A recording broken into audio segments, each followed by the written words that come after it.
Hello, everybody. My name is Aman Chauhan. I'm an associate professor of medicine, a medical oncologist, and I lead our neuroendocrine cancer program at the University of Miami Sylvester Cancer Center. And I also co-lead our theranostics drug development program here. Thank you, LACNets, for this opportunity to highlight our study at your platform.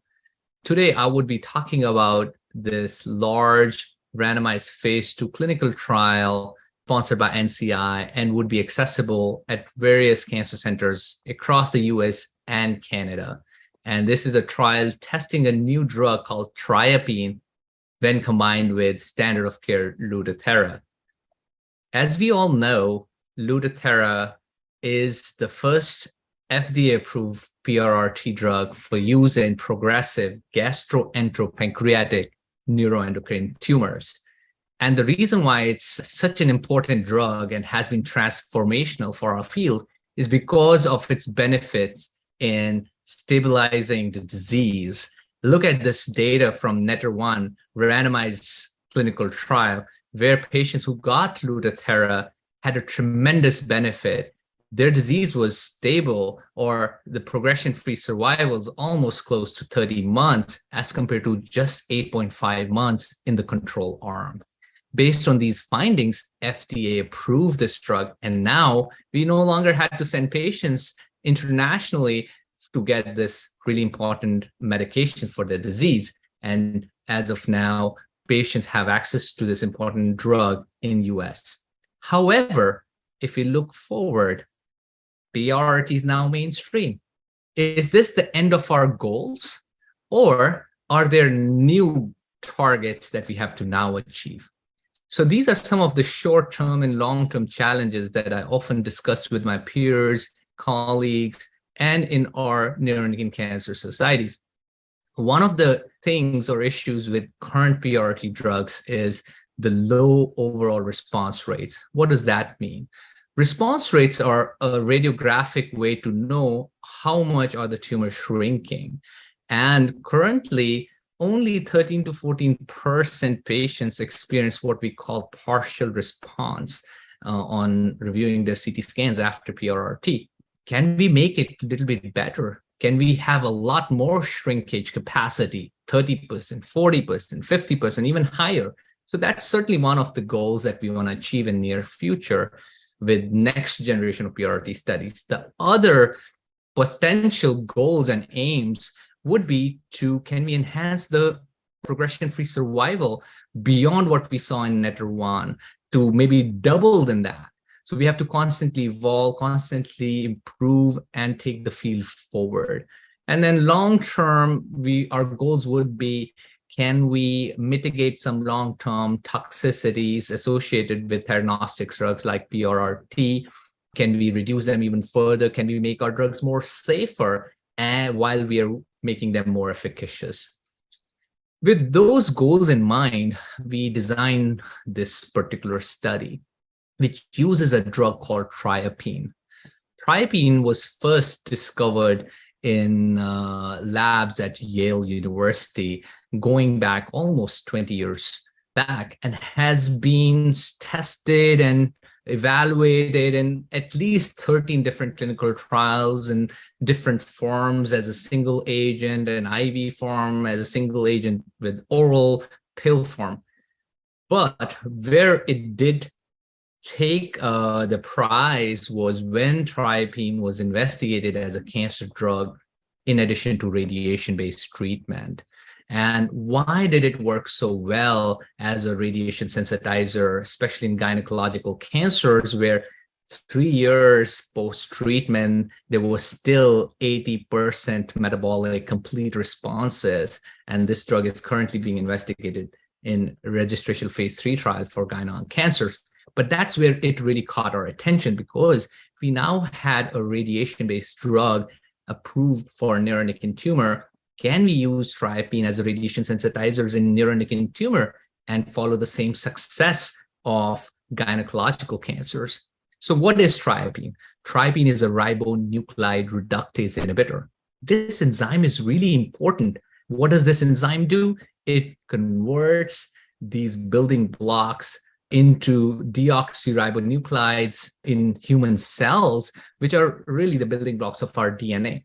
So if you block that enzyme, we are not able to efficiently make these deoxyribonucleides and in turn delay the DNA repair process in the cancer cells. So how does cancer cell die with Lutathera or any radiation-based treatment? Because the radiation causes breaks in the DNA. And the automatic response to any DNA damaging activity in the cancer cell is the tumor tries to repair itself.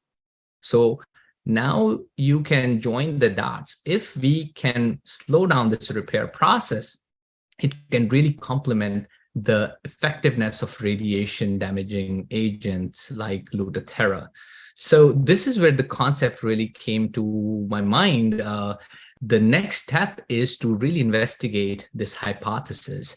So what we did, one of my earliest grants was to study this particular drug in our mouse models before we can even consider taking it to human studies.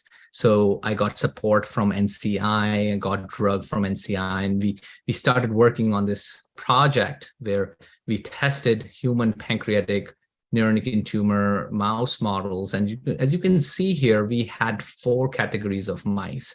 One which just got placebo, no active drug. And you can see on the top that there is no real tumor shrinkage.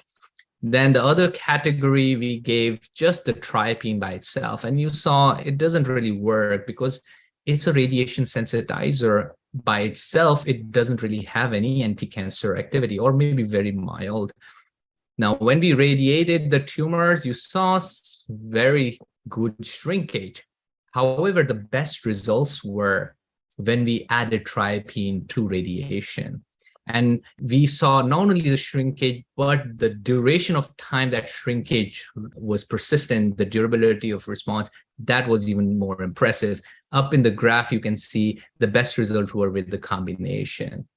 Based on these findings, we did a phase 1 clinical trial where for the first time ever, humans received both the Lutathera drug, which is standard of care, and the pill form of Triapine, which the patients took for 2 weeks during each Lutathera cycles.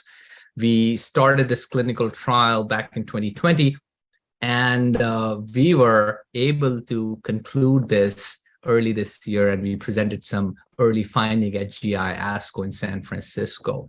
So this was a complete cycle from bench to the clinic, and we were very happy to figure out what is the safe dose of Triapine that can be combined with Lutathera to potentially help our patients. However, that's not the end of the road. As you probably know, the drug development starts with an idea. Then we have to do a lot of preclinical testing in the lab. Then we have to take it to phase 1. So we just did that part. Now the tough part, the heavy lifting needs to be done, which is the phase 2 and the phase 3.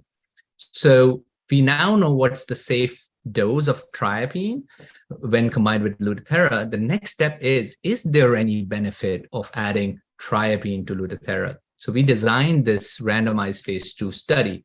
And what does a randomized phase 2 study means? This is a mid-sized study. We are taking about roughly close to 100 patients here. And these patients are ones with gastroenteropancreatic neuroendocrine tumor who unfortunately has progressed on at least one line of treatment. Usually that is somatostatin analogs. And we would randomly assign them into either standard of care Lutathera, which they would get usually in clinic as standard medication, or they might have a 50-50% chance to equally get randomized to the study arm, which is standard of care Lutathera plus Triapine. And what are we going to figure out by doing this phase 2 study? One, we would like to compare if by adding Triapine, are we making significant breakthrough in the shrinkage of the tumor as compared to just PRT or Lutathera by itself? Because that was one of our important goals. We need to improve the effectiveness of Lutathera in shrinking these tumors. And second goal is, not only we want to shrink these tumor more, but are we able to keep this tumor in check?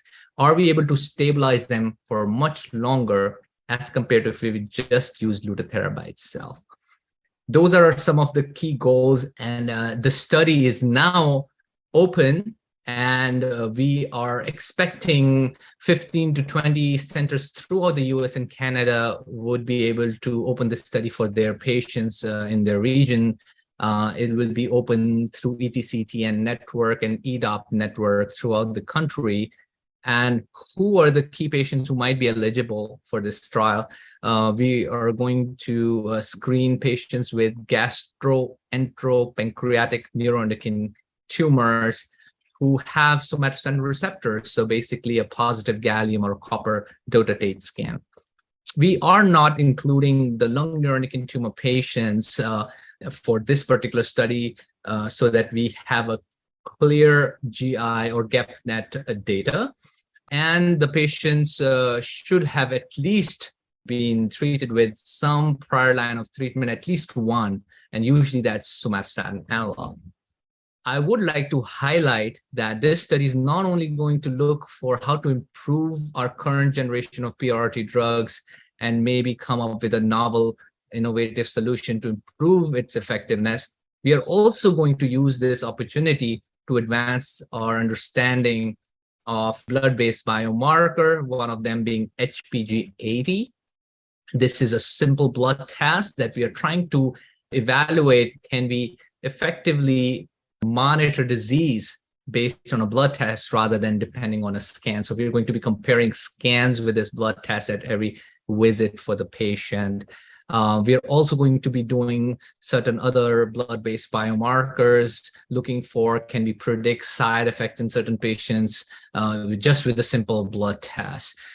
So a lot is planned, which will help us hopefully advance the science in neuroendocrine cancer. This is the data we previously presented at ENET's meeting, which suggests that this blood-based biomarker called HPG80 could be a very reliable way to monitor or detect neuroendocrine cancer. Now we're going to validate that in our clinical trial. Can we even use this for monitoring tool?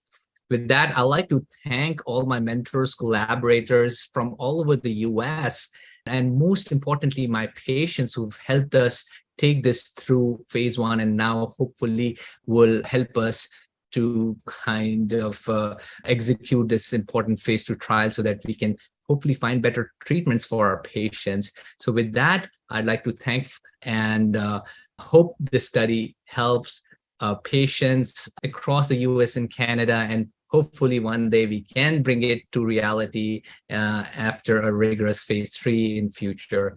Thank you so much for your time. Aman Chauhan.